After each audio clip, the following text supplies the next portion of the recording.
Welcome back. You're watching India Markets Live. Thanks for staying with us. Let's talk about all the global market action then. So let's begin with the Asian markets. It has been a mixed day of trade for the Asian markets. The Shanghai closed gaining over 0.5%, but the Hang Seng lost 0.5%. Nikkei also managed to close in the green for the day. If you look at Kospi, that also managed to close in the green for the day, gaining almost 0.5%. Let's also take a check of crude then. So as of now, Brent trading at $47.95 per barrel, whereas NYMEX is holding up at $47.14 per barrel. Let's also quickly see how the European markets have opened for the day, and Europe was supposed to have a higher opening. Exactly what has happened. All the three indices in the green as of now. CAC gaining over 2%, DAX gaining over 2%. Similar picture for the FTSE there as well. Well, that was all the global market action. Now, in some expert opinion now, Ashok Vadva, CEO of Ambit, says Brexit has longer-term political implications. Clearly, it will have both short to medium-term impact on growth prospects in the United Kingdom, and certainly detrimental for the financial markets. Some of the larger banks like Morgan Stanley and Goldman Sachs are already talking about shifting huge number of jobs out. And then there is belief that if UK has done this, will Scotland now call for a referendum? Brexit is very different. I mean, Brexit has political implications, Brexit has economic implications, Brexit has implications on the financial markets. And I dare say it has a much longer term impact. Now, in a conversation with Network 18, DIPP Secretary Ramesh Abhishek says he expects FDI inflows to rise going forward. He also reiterated that the climate for doing business has become easier and that the government will continue to push reforms with spur with more investments into India. Let's listen in. We have seen tremendous interest among foreign investors in investments in India. We all know that there are huge opportunities and there is a huge market, and we are also doing very active investment promotion. The climate for doing business has become simpler and easier, and we are making it further easier. So I think there is a lot of interest, and we definitely see that FDI inflows can only go up from here. We already have a very small number of areas where we need FIPB approval or where FDI is banned in case of 2 or 3 sectors. So definitely the list is getting shorter, and more important, we are making the procedure and the processes simpler, because sometimes we have a liberal policy, but then you have riders and conditions which make it difficult for implementing that policy. So we are also making that simpler. See, many ministries, our departments are working very hard on this, and we are pursuing all the reforms which are listed in the doing business, and even other reforms which are not listed. And we are very optimistic that the kind of progress and traction we have seen in, let's say, bankruptcy law has been enacted now. NCLT and NCLAT have been notified and constituted, and the work has started there. And customs and excise have done enormous reforms, and EPFO, ESIC have done a lot. These commercial courts have opened and commercial benches have opened. Doing business has definitely become easier, and we are definitely hoping that it will get reflected in the ranking this year. Let's talk about the FMCG space now. There is a full-blown war raging in the FMCG space, and it's gone beyond just the marketing strategy and pricing. The new battleground is the advertising space, with Baba Ramdev's Patanjali Ayurveda getting at least one complaint a day from advertising regulator ASCI. Network 18's Priya Sheth reports that Patanjali says there is a conspiracy against it. आस्की department है, पूरा बदमाशी कर रहा है और उसको हम रिप्लाई भी दे रहे हैं. Patanjali Ayurveda clearly has a battle on its hands, and it's not happy with the kind of ammunition it's facing. Patanjali is trying to counter dozens of notices served by the Advertising Standards Council of India. These notices claim Patanjali's ads and marketing claims are misleading, and Patanjali smells a conspiracy. MNCs की जो HUL के लोग हैं, Colgate के लोग हैं, P&G के लोग हैं, तो वो लोग जानबूझ करके प्लानिंग कर रहे हैं कि किस तरह से इनको टॉर्चर करें, प्लानिंग करें. और मैं आपको बता देना चाहता हूँ कि अभी विद इन मंथ्स, 1 महीने के अंदर हमको आस्की के कम से कम नहीं तो 10 to 15 नोटिस आ चुके हैं. तो इतना फास्ट क्विक, यानी हम एक दिन यदि हम अखबार में कोई ऐड आता है या न्यूज़ में कोई ऐड चलता है, उसके बाद तुरंत हमको अगले दिन नोटिस आता है. तो इस तरह से एक तरह से वो प्रॉब्लम क्रिएट कर रहे हैं, इंटेंशनली प्रॉब्लम क्रिएट कर रहे हैं. Furthering Patanjali's conspiracy theory is this letter from FMCG giant HUL to the advertising regulator, dated the 28th of April 2016. The letter, which CNBC TV18 has exclusively accessed, carries a complaint by HUL against Patanjali's shampoo ad.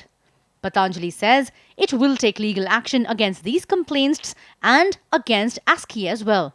या तो ज़्यादा problem करेंगे तो हम legally भी जाएंगे और हम पब्लिकली भी जाएंगे। कोई हम लोगों ने गलत कोई ऐड दिया नहीं है, किसी भी तरह से कोई भी हम लोगों ने फॉल्स या गलत इन्फॉर्मेशन हम दे नहीं रहे हैं, इसलिए ऐसी कोई रिवाइज करने वाली कोई बात नहीं है। Complaints by one company against another's advertising are not new or strange. It's part of ASCI's regulations to safeguard the interest of consumers. When contacted, ASCI did not want to comment on individual complaint, brand or advertiser.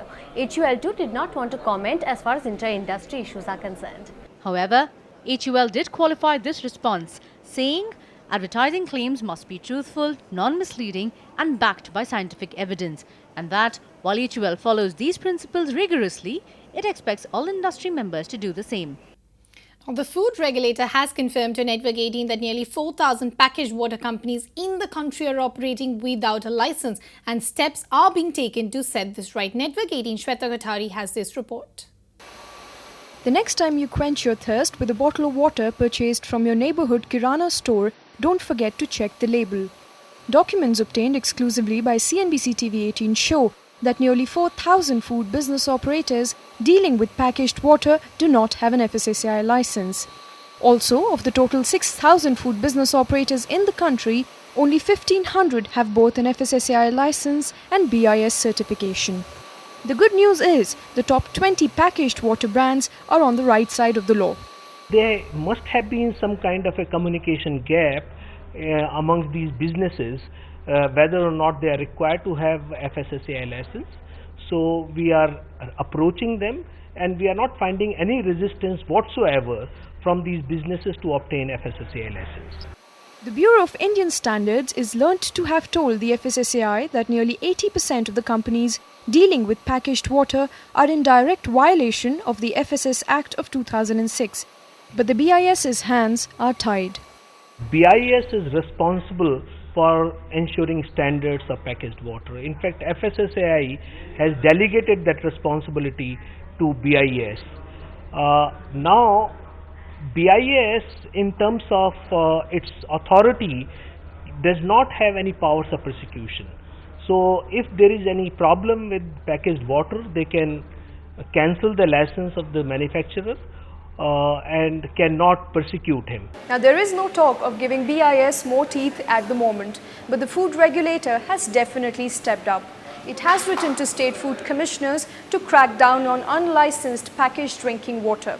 It has also directed all FBOs dealing with packaged water to obtain a license immediately. In New Delhi, Shweta Kothari. Rigid chairs, cubicles and people in formal clothes. Well, these images can no longer make up your mental image of office space, especially if you're talking about startups and freelancers. Network 18's Kevin Lee reports that sharing and comfort are the buzzwords taking the office property market by storm.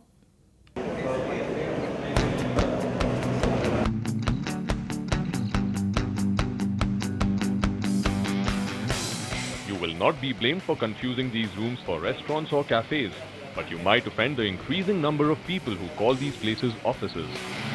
Co-working spaces in Mumbai are redefining what constitutes an office, particularly for Generation Y. It's all about graffiti replacing motivational posters and beanbags replacing office chairs, and you don't need a shirt or suit to fit in. The idea principally behind the space was for us to build a space that allowed for people to experiment, right? And that sort of grew as we kept adding on more and more things into it. So from a single room, we found this beautiful space which has multiple rooms, which has dedicated spaces for people to work. Today, the Hive has 3 branches in Bandra and is planning to open a 4th in Andheri in the next few months. The Hive is not alone in this workplace revolution. Over the last 5 years, over 30 such spaces have sprung up, and the reason for this success is simple. Startups and freelancers need quality office space and facilities in the heart of the city at affordable rates. A desk in these co-working spaces costs something like 300 rupees a day, and in some cases that includes refreshments, internet access, air conditioning, and sometimes even equipment. The obvious appeal for such places makes them a great product, and even global banking giants like Barclays are getting in on the action. Barclays has just launched a co-working space in Mumbai's Lower Parel, which is dedicated to startups in the fintech space. The number of startups that are mushrooming every day, the degree of innovation, the technical knowledge, the enthusiasm that we have in the market, and the fact that if you combine that with what's happening, being driven by the government really, Prime Minister Modi's desire to drive the startup ecosystem in India, to put all those three things together, it seemed to us a natural time to bring RISE to India. So the next time you think of commercial real estate in Mumbai, it might be time to think beyond tall glass buildings and expensive rents to co-working spaces that are slowly but surely becoming the choice for startups and freelancers looking to set up shop.